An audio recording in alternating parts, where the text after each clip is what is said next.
इंचलगंज येथील 6 जलकुंभ pumping machinery उभारणी कामात दिरंगाई, तातडीने कारवाई करा, उमाकांत दाभोळे यांची आयुक्तांकडे मागणी।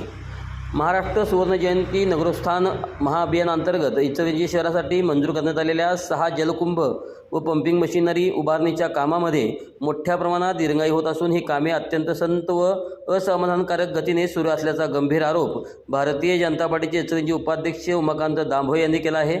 या संदर्भात त्यांनी इंचलगंज महापालिकेचे आयुक्त व अतिरिक्त आयुक्त यांना सविस्तर निवेदन देत तातडीने कारवाईची मागणी केली आहे।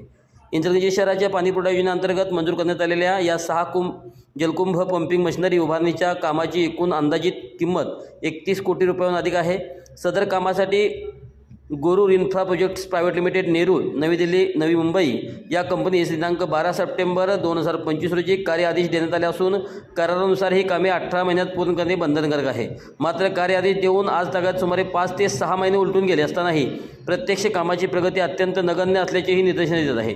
या प्रकरणाला आणखी गंभीर वळण देणारी बाब म्हणजे संबंधित कंत्राटदार कंपनीचा मागील कामकाजाचा रेकॉर्ड समाधानकारक नसल्याची माहिती सन 2021 मध्ये तत्कालीन कौन्सिलने या कंपनीला ब्लॅकलिस्ट करण्याचा प्रस्ताव सादर केला होता।